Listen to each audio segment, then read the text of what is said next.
Okay, so you're scrolling through TikTok, right? Just this endless stream of videos. Don't stop. Exactly.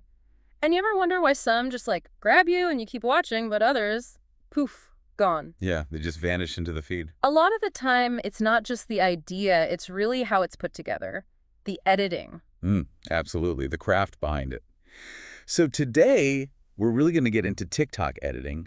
We'll show you how a few smart techniques can make your videos, well, really stand out from the crowd. Think of it as a shortcut to making stuff that gets noticed. Yeah, exactly. We're going to unpack some real actionable tips to make your content pop.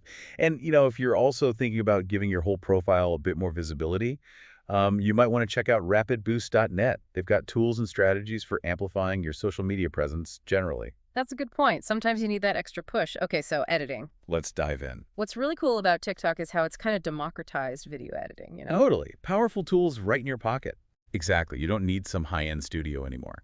The built-in tools, they might look simple at first glance, Yeah, pretty straightforward. but if you use them thoughtfully, wow, you can get a surprising amount of control and impact. The first big step, really, is just getting comfortable with those basics. Absolutely. Think of those tools as your like creative kit. And job number one is getting good with the timeline and trim feature. Seems basic, Super basic, but so important. but getting those edits tight, that's everything for keeping people watching. On TikTok, those first few seconds are make or break. Oh, definitely. Attention spans are just gone in a flash. Yeah, and even like a second or two of just dead space, people will swipe away. It's all about keeping that momentum going, respecting their time, basically. Precisely. And the speed tool is another one of those basics with a ton of potential. Right, not just speeding up randomly. No, it's strategic. Speeding up, say, a boring task can make it kind of funny or just visually interesting. Yeah, like a time-lapse effect. Exactly. And then slow motion. Perfect for adding drama, highlighting a cool move like a jump or, the classic hair flip. Yeah, slow-mo for emphasis. I see that used really well sometimes. It draws the eye right where you want it. Okay, and what about dynamic transitions? TikTok gives you a bunch. Spin, slide, fade. Yeah, lots of options. Yeah. But again, the key is why you're using it. Yeah. Not just because it looks flashy. Right. Intentionality. Think about how it connects the two shots, like that finger snap for an outfit change. It works because it's a clear, quick visual signal of transformation. Makes sense. It links the action. Or maybe a smooth fade suggests, like a continuation of thought, whereas a sharp cut or a wipe feels more abrupt, like a change of topic. Gotcha. Choose the right tool for the job. Exactly. And then the sound library. Oh man, this is fundamental. Huge on TikTok. It's all about the sound. It really is. And syncing your edits, your cuts, your effects to the beat of the music, it's powerful stuff. Yeah, hitting those beat drops. Identify those drops, those changes in the music, and line up your visual punches with them. It just feels so much more polished and engaging. Okay, so that's the basics. Now you mentioned layering. Music, voiceover, sound effects. Yeah, this is where you can add some real texture. Don't be afraid to mix them. You can layer a trending sound with your own voice talking over it. Using the voiceover tool. Right. And play with the levels. Maybe the music dips a bit when you speak. Even tiny tweaks in timing or volume can totally change the feel. Guide the listener's ear. Subtle, but effective. Okay, so foundational tools mastered. How do we make the visuals really, like, pop, stand out? Right. Because the feed is so crowded. Developing a unique visual style is a big advantage. And that's where things like filters, effects, and color grading come in. Crafting your visual signature. I like that. The idea of finding maybe one or two signature filters and sticking with them. Exactly. Consistency builds recognition. You mentioned edits Jojo Siwa, instantly recognizable, bright, high saturation look. Yeah, or at the painted lines with that moodier, more dramatic feel. You know it's their video. Totally. And then you have AR effects. These are more than just like silly face filters. Right, the green screen effect is huge for storytelling. Huge. Suddenly you can be anywhere. Or the mask effect, great for drawing attention to a specific product feature or part of the screen. Useful. Now, color grading sounds a bit technical. It can seem that way, but it doesn't have to be super complicated. Think of it like an advanced filter you control. Okay. Subtle shifts in brightness, contrast, saturation. They set a mood. Maybe warmer tones for a cozy vlog feel. Or cooler tones for tech stuff? Yeah, or boost the contrast for something high energy.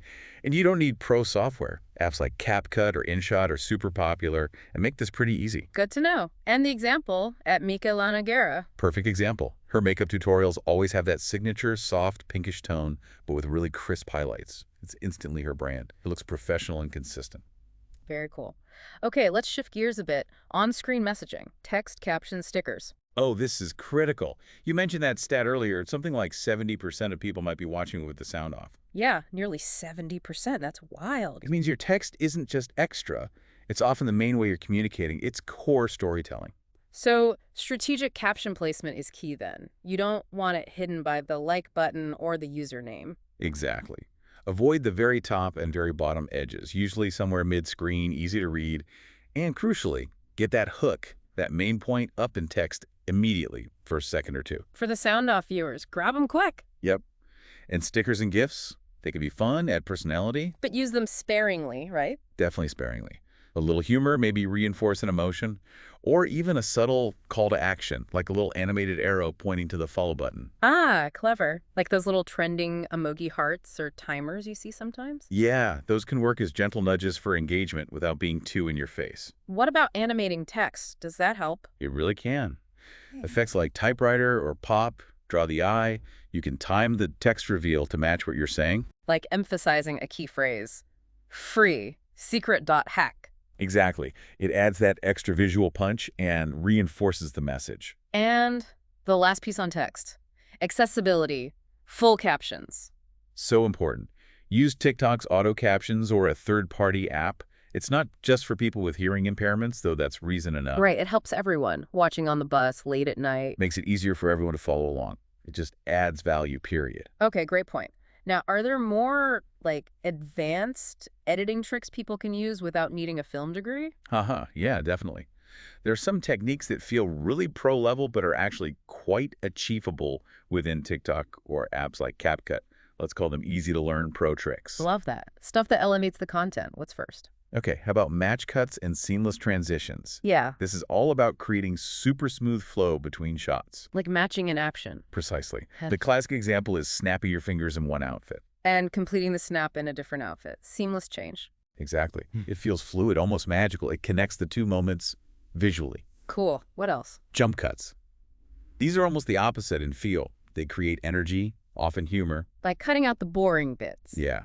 You cut out the in-between parts of an action. Think of someone doing a tutorial and they jump cut between steps, or just talking to the camera and cutting out pauses to make it punchier. Like that at Connor Franta style you mentioned. Very energetic. His style is a great example. Quick cuts keep it super engaging, even if it's just him talking. Adds pace. Okay, what about audio again? Layering audio. Right, we touched on it, but getting a bit more advanced, you can mix TikTok tracks with your own voiceover really effectively. Using the voiceover button in the app. Yep, record your voiceover right there. The trick is balancing the levels, making sure your voice is clear over the music or sound effects. It adds a lot of depth. Nice. And split screen and duets, those feel more interactive. Hugely interactive. Duets especially are amazing for engagement and potentially going viral. How so? Well, you can do reaction videos side by side, Mm-hmm. compare things, demonstrate something alongside the original video. Yeah. It invites collaboration and conversation. Right, you're building on someone else's content. And the example of at Georgely, the psychologist, Using duets to respond to comments or trends. it builds such empathy and credibility. Yeah. It's like having a direct conversation visually. Really smart use of the feature. Okay, those are some great practical techniques. What about the stuff that's less about the edit itself, but still crucial for getting seen, like timing and trends? Ah, yes. The invisible editing layers, you could call them. Timing, trends, and CTAs. These definitely boost discoverability. So, trends. You got to be fast. Super fast. Keep an eye on that Discover tab in TikTok. See what sounds are blowing up, what challenges are happening. Then jump on it. But add your own unique angle. Don't just copy. Put your spin on it. Makes sense. And optimizing length for attention. This is huge for the algorithm. Shorter is generally better, 15, 30 seconds. Often, yeah. But if your content needs more time, don't be afraid to use the multi-clip editor for like a mini-series. Just make sure you hook people and maybe tease the next part. It keeps them coming back for more. Exactly. And call to action creativity. Don't just say, follow me. Make it visual. Yeah. Maybe some cool neon text pops up that says follow for part 2. Sync it with a little sound effect. Apparently, creative CTAs can boost engagement significantly. Interesting. Like up to 30% increase, the notes said. Something like that, yeah. Worth experimenting with. And finally, posting schedule wisdom. Does when you post actually matter? It really does. Check your analytics. See when your followers are actually online and active. Usually evenings, weekends.